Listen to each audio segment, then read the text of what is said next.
અનંત વિજ્ઞાનમતીત દોષમ અવાદ્ય સિદ્ધાંતમર્ત્ય પૂજ્યમ શ્રીવર્ધમાનમ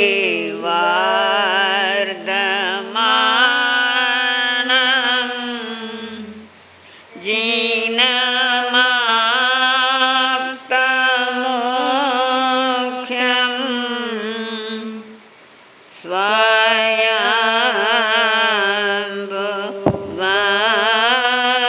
સ્તોતુમહં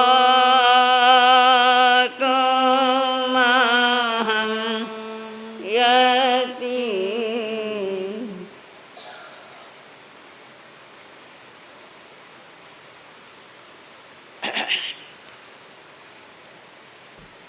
વિતરાગ પરમાત્મા અનંત જ્ઞાની અનંત દર્શની પ્રભુવીર જગતના ભવજીવો સમક્ષ અમૃતમય વાણીનો પ્રવાહ વહાવતા ભવ્યાત્માઓને મોક્ષનો માર્ગ બતાવી ગયા છે. મોક્ષ માર્ગની આરાધના સમ્યક દર્શન, સમ્યક જ્ઞાન અને સમ્યક ચારિત્રથી થાય છે.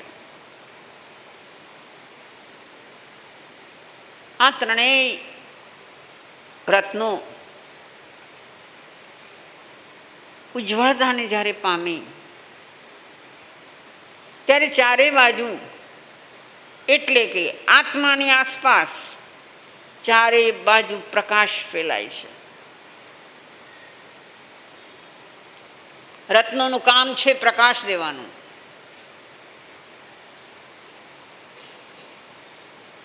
માગવો નથી પડતો,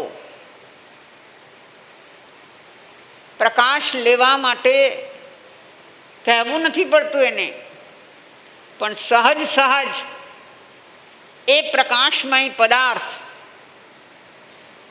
પ્રકાશ આપે છે. તમે કદાચ સાંભળ્યું હશે કે એક અમુક જાતિના સર્પ થાય છે જે મણિધારી હોય. એના મસ્તક પર મણિ હોય.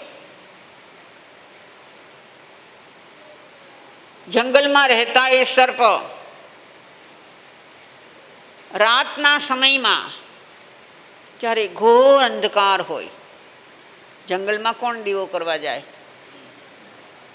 ઘોર અંધકાર હોય એવી વખતે એ સર્પ પોતાનું ભોજન શોધવા માટે નીકળે તો કેવી રીતે જાય કે એને માથે જે મણિ છે એ જેમ ચાલતો જાય એ મણિનો પ્રકાશ આગળ ફેલાતો જાય.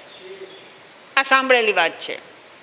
કેટલે અંશે સાચી છે એ ખબર નથી, પણ એ મણિધર, મણિનું કામ છે પ્રકાશ આપવો. એ પ્રકાશને સહારે સહારે એ ઘોર અંધકારમાં પણ ચાલી જાય છે. આપણે ચૈતન્ય, આપણા આત્મામાં જ્ઞાન, દર્શન, ચારિત્ર આદિ અનંત અનંત ગુણો છે. હવે આ એક વસ્તુ બહુ જ વિચારવા અને સમજવા જેવી છે. અનેક વખત સાંભળી ચૂક્યા છો તમે કે આત્મામાં અનંત ગુણ છે. તો એ જે અનંત ગુણ છે આત્મામાં, એ કેવી રીતે રહે છે? એમાં આપણે કલ્પી લો કે આવડો એક આત્મા છે, સફરજન જેવડો.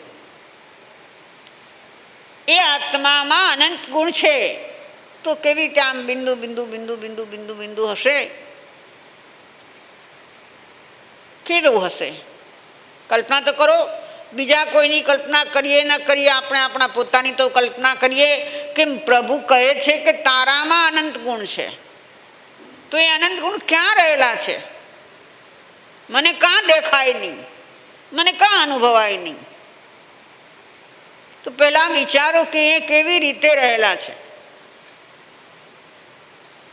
કોઈ પાસે રત્નનો ડાબળો હોય તો આપણે કેવી કલ્પના થાય આપણા માથામાં કે એક આવો ડબ્બો છે, સોનાનો છે કે ચાંદીનો છે, જેનો છે તેનો, એ ડબ્બાની અંદર આમ રત્ન ભર્યા હશે એકદમ, એવી કલ્પના થાય ને. આપણા કાને શબ્દો પડે રત્નનો ડાબલો એટલે કલ્પનામાં એવું ઉભરે કે 100, 200, 500 રત્નો એ ડબ્બામાં ભર્યા છે. એમાંથી જેટલા કાઢવા હોય એટલા કાઢી શકો છો. તો શું એ રીતે જ આત્માના જે ગુણો છે એ પણ રત્ન સમાન છે? એટલે તો ત્રિરત્ન કીધું. તો રત્ન સમાન છે તો આત્મામાં અનંત ગુણો છે. તો એવી રીતે ડબ્બામાં ભરેલા રત્નની જેમ આત્મામાં ભરેલા છે. કેવી રીતે છે? કહો, કેવી રીતે છે? અનેક વાર સાંભળી ચૂક્યા છો ને કે આત્મા અનંત ગુણોની ખાણ છે. અનંત ગુણો છે આત્મામાં. આત્મા એક અને એના ગુણો અનંત. તો કેવી રીતે એમાં રહ્યા છે અનંત ગુણો? કલ્પના થાય છે? એ કરી જ નથી ને કોઈ દી, વિચાર્યું જ નથી ને. તમે કહો એટલે અમે જી મહારાજ અહીંથી કહેવાય એ બધું બરાબર જ. સત વચન ગુરુદેવ. પેલા જીકારો દેતા ને આપણે ત્યાં ભાઈઓ જીકારો દેતા, સત વચન ગુરુદેવ, પ્રમાણ પ્રમાણ, આવા શબ્દો ઉચ્ચારતા. એટલે શ્રોતાઓના મનની અંદર એક એવી ઇમ્પ્રેશન ક્રિએટ થઈ ગઈ છે કે અહીંથી જે કે એ બધું બરાબર. એમાં ભૂલ કાઢનાર આપણે કોણ? એવું સમજો છો ને? પણ એમાં તો કેટલું વિપરીત પરિણામ આવે ખબર છે? એક વાત યાદ આવી ગઈ. એક નાનું સાવ ગામડું, સાવ નાનું ગામડું, લોકો બિચારા એકદમ અભણ, કદાચ સ્કૂલી ભણતર પણ એને નહીં ભણ્યા હોય, અને સાધુ મહારાજ કંઈ બહુ એ ગામમાં પધારે નહીં. સાધુ મહારાજને શું થાય કે જે ગામડાઓ એકદમ ઇન્ટિરિયર હોય ત્યાં જવાનું ઓછું બને, કારણ કે એને વિહાર વધી જાય. એવા ગામડામાં જવું હોય તો 5, 10, 15 માઇલ અંદર જાઓ, પાછા બહાર નીકળો તો એટલા 25-30 માઇલનો વિહાર વધારવો સાધુને ફાવે નહીં, મોટે ભાગે ન જાય, ક્યારેક પહોંચે. એમાં આ ગામડામાં એક સંત પધાર્યા. હવે સંતે હશે મારા જેવા થોડાક, તો કે મહારાજ કથા કહો ને. મહારાજે જોયું કે આ લોકોને કાંઈ ખબર પડતી નથી. કાંઈ એટલે કાંઈ ખબર નથી પડતી. એવું બની શકે હો? ગામડામાં જૈનો રહેતા હોય પણ એને કાંઈ જ ખબર ન પડે. મને યાદ છે અમે બહુ વર્ષો પહેલાં મેંગ્લોર ગયા. મેંગ્લોર 100 વર્ષના ઇતિહાસમાં સાધુ સાધ્વી પધાર્યા નહોતા. અમારું પહેલું જવાનું થયું. ત્યાંના જુવાન છોકરાઓને સાધ્વી હોય એ ખબર નહોતી, અને વંદના કરતા તો આવડતી જ નહોતી. આપણે અહીંયા તમે આવડા બાળકને શીખવો છો, તમારી સાથે 3 વર્ષનું બાળક આવ્યું હોય તો તમે કહો બેટા વંદના કર, અને એવડું બાળક શીખે છે. ત્યાં જુવાન 20-25 વર્ષના છોકરાઓને વંદના કેમ કરવી એ ખબર નહોતી, કારણ કે સાધુ સાધ્વી જતા નહોતા. હવે આ ધૂળિયા ગામડામાં પણ ખબર નથી બિચારાઓને, અને સાધુ પધાર્યા. હવે સાંજ પડી. સાધુ ભગવાન કહે છે કે મારું પ્રતિક્રમણનો સમય થયો છે, હું પ્રતિક્રમણ કરવા બેસીશ, એટલે હવે તમારી સાથે વાર્તાલાપ નહીં થાય. કે મહારાજ અમને બી પ્રતિક્રમણ કરવું છે. એને ખબર નહીં પ્રતિક્રમણ એટલે શું, કેમ કરાય, કાંઈ ખબર નહીં. પણ મહારાજ અમને આવડતું નથી કાંઈ. કે કાંઈ નહીં, જો કે હું અહીંયા પાટે બેસીને પ્રતિક્રમણ કરું છું, તમે બધા આમ બેસી જાઓ, અને હું કરું એમ કરજો. મહારાજે હાથ જોડ્યા તો એમણે હાથ જોડ્યા, મહારાજ પગે લાગ્યા એ પગે લાગ્યા, મહારાજે કાવસક કર્યો એમણે કાવસક કર્યો, મહારાજે ઈચ્છામી ખમાસમણો કર્યો એમણે ઈચ્છામી ખમાસમણો કર્યો. બધું કરતા જાય છે, કરતા જાય છે. અને આ મહારાજને વાયનું દર્દ હતું, વાયનું દર્દ હતું એમને. તો એટલામાં એને બિચારાને વાય આવી. વાય આવે એટલે શું થાય? ગબડી પડે. તો એ ગબડી પડ્યા નીચે અને આળોટવા માંડ્યા, બધા આળોટવા માંડ્યા.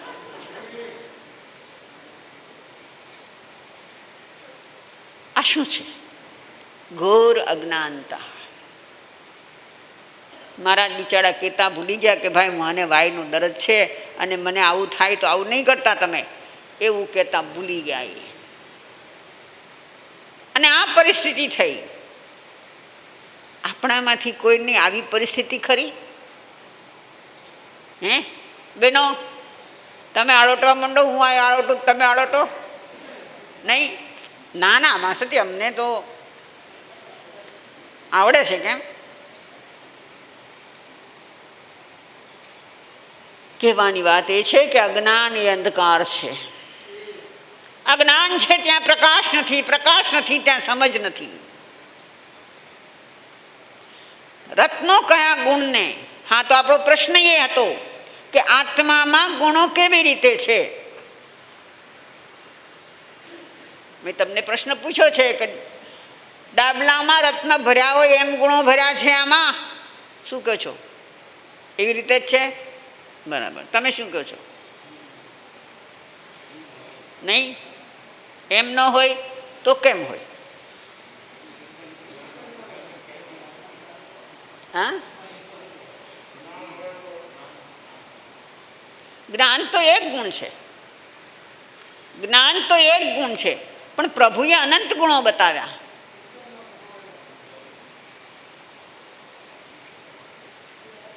રત્નના ડાબલામાં ભરેલા રત્ન જેમ નથી.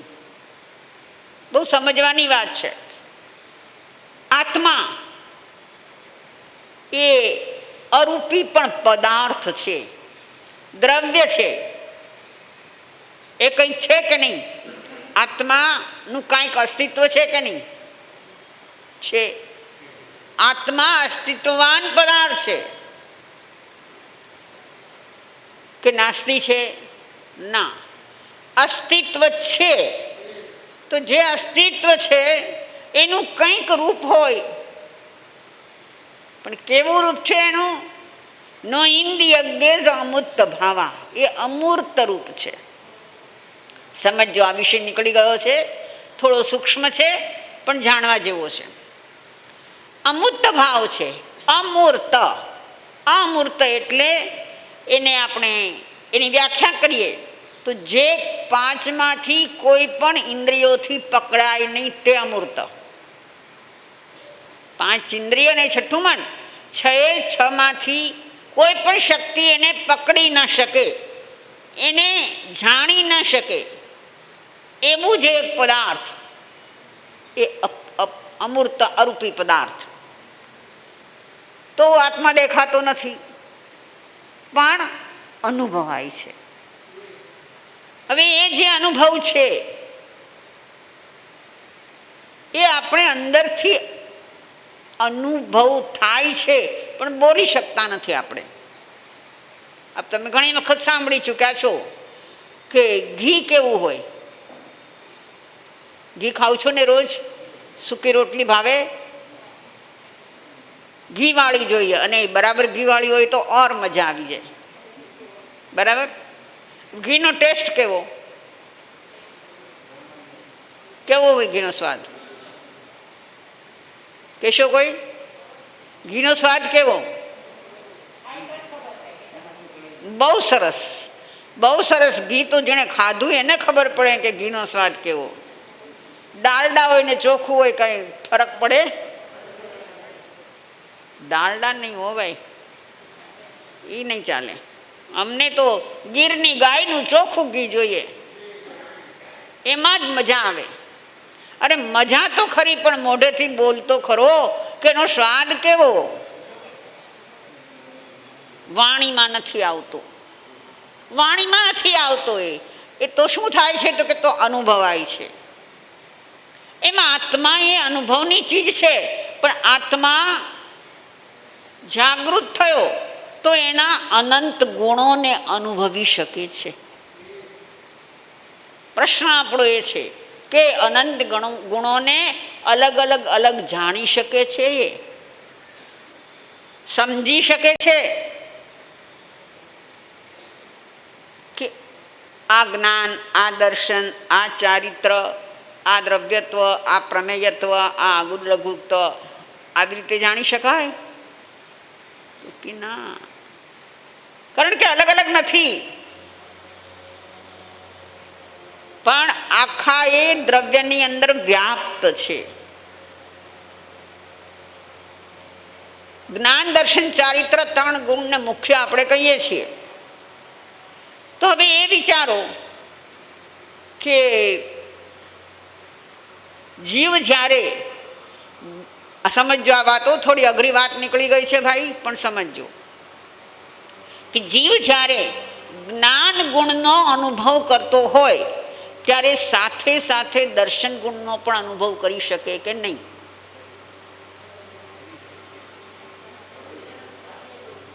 એક સમયે, સમય જો કે એ સમય આપણે નહીં લઈએ, એક ક્ષણ લઈએ, એક ક્ષણે જ્ઞાનના અનુભવની સાથે દર્શનનો પણ અનુભવ હોય એવું થઈ શકે?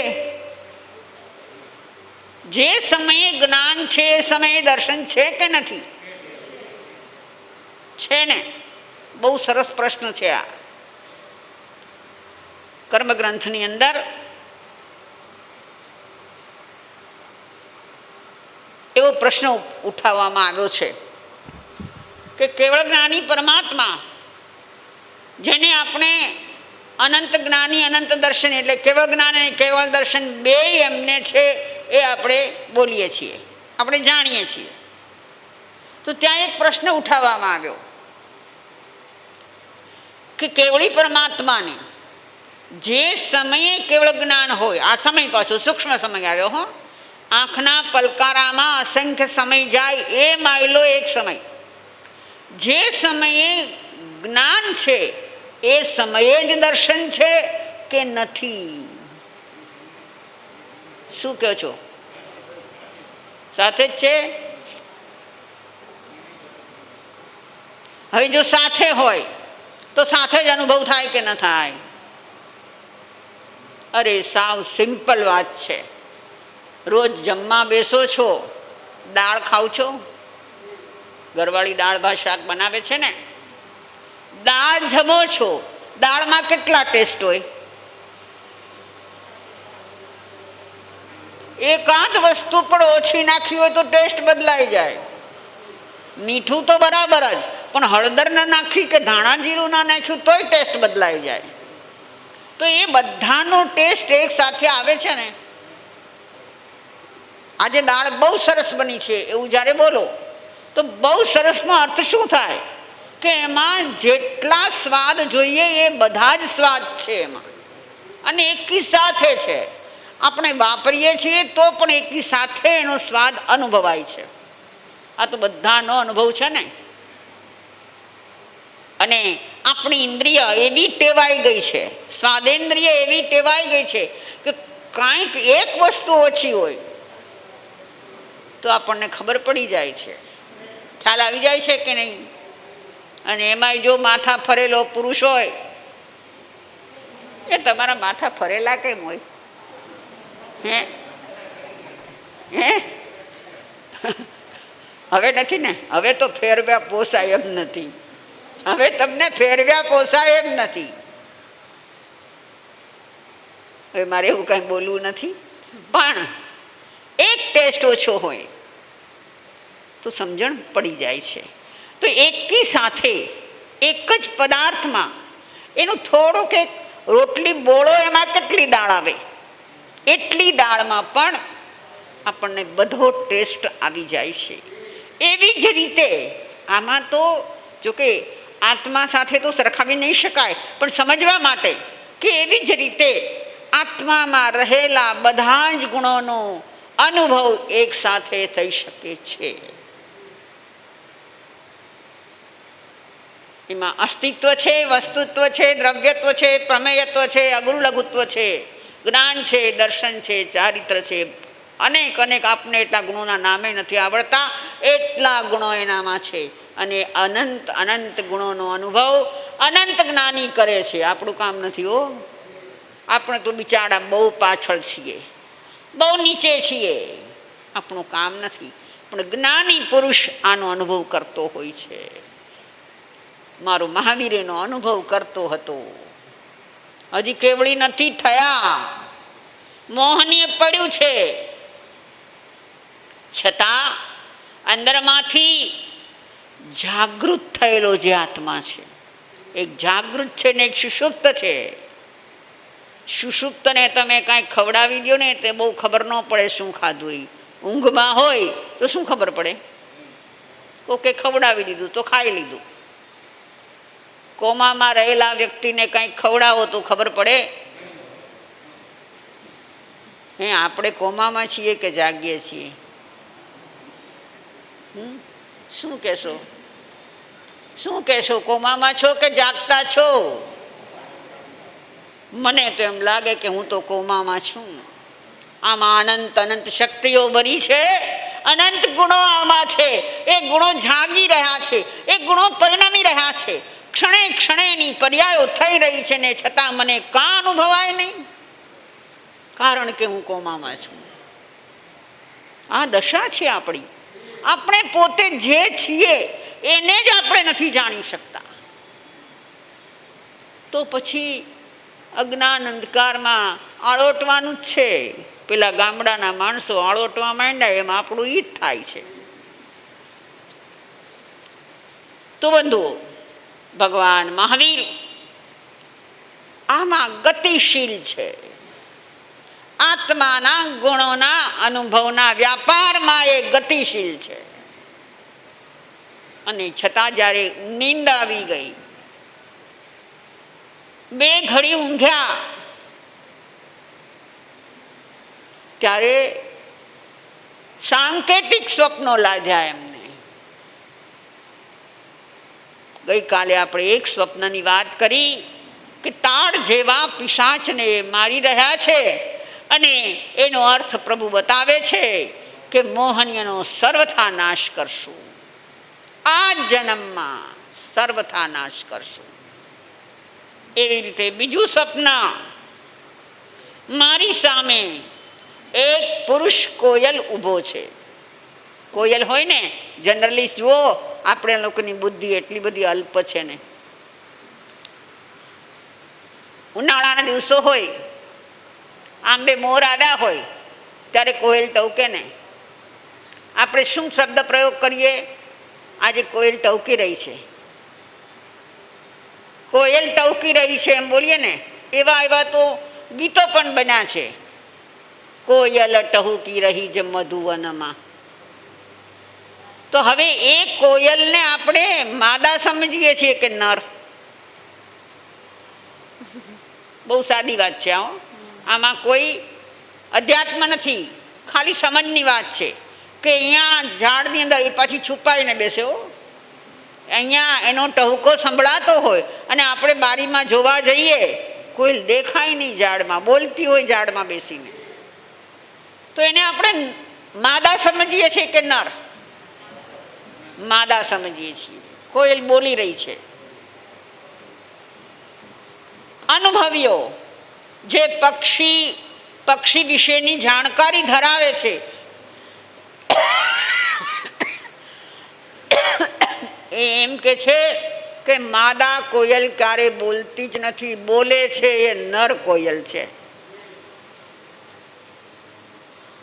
કોયલ બોલી રહ્યો છે પણ એવો શબ્દ પ્રયોગ આપણે કરતા નથી. અહીંયા પ્રભુને દેખાણો છે નર કોયલ. સ્વપ્નમાં જે દેખાયો છે કે એક સફેદ પુષ્પ કોકિલ શબ્દ વાપર્યો છે. પુંસ કોકિલ એટલે પુરુષ કોકિલ, પુરુષ કોયલ મારી સામે ઉપસ્થિત છે.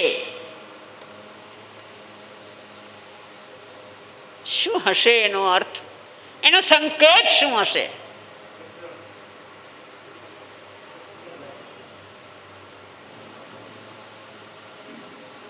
એનો સંકેત સમજાવ્યો. કોયલ કાળી હોય કે ધોળી, કાગડો અને કોયલ ક્યારેક વર્તાય નહીં હો. એમને મૂંગા બેઠો હોય ને તો વર્તાય નહીં. જેની બારીક નજર હોય અને વારંવાર જોયું હોય એને ખબર પડે કે આ કોયલ છે કે કાગડો છે. બાકી આપણા જેવાને જળ બુદ્ધિવાળાને તો ખબર જ ન પડે. તો હમણે શુક્લ રંગનો પુષ્કોકિલ જોયો છે પ્રભુએ. એનો અર્થ એ બતાવ્યો કે હે પ્રભુ, આપ સદા શુક્લ ધ્યાનમાં રહેશો. સફેદ જોયો ને, આપ સદા શુક્લ ધ્યાનમાં રહેશો. હવે પ્રશ્ન છે કે શુક્લ ધ્યાન સદા હોય ખરું? શીખ્યા છો ને? થોકડાઓ શીખ્યા છો, ગુણસ્થાન શીખ્યા છો? છે કોઈ ગુણસ્થાન શીખવાવાળામાં કે નહીં? શુક્લ ધ્યાન કેટલા મેં ગુણસ્થાને?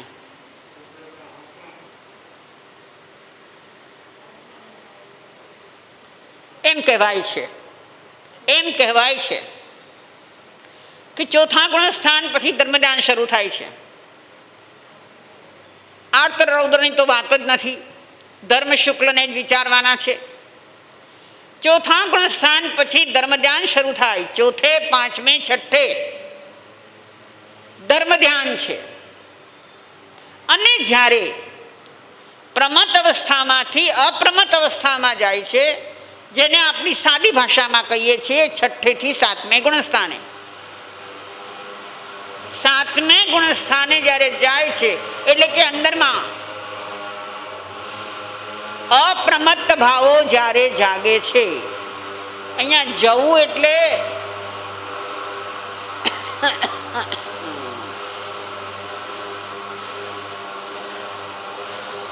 એટલે એ જાતની ભાવ પરિણતિ થવી.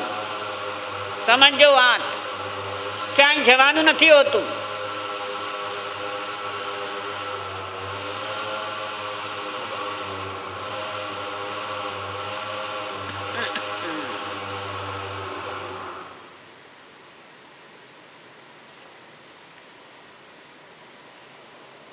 સાતમા ગુણસ્થાનની સ્પર્શના થાય છે ત્યાં શુક્લ ધ્યાનનો પહેલે પાયો આવે છે. હવે મહાવીરનું જે અત્યારે વિચરણ ચાલી રહ્યું છે ત્યાં એમનું છઠ્ઠું સાતમું ગુણસ્થાન છે. એમની દશા એવી હોય કે છઠ્ઠામાં ઓછો સમય હોય અને સાતમામાં વધુ સમય હોય. ને જ્યારે સાતમા ગુણસ્થાનમાં એક મુહૂર્ત, 2 ઘડી ટકી જાય કે કેવળ જ્ઞાન થઈ જાય.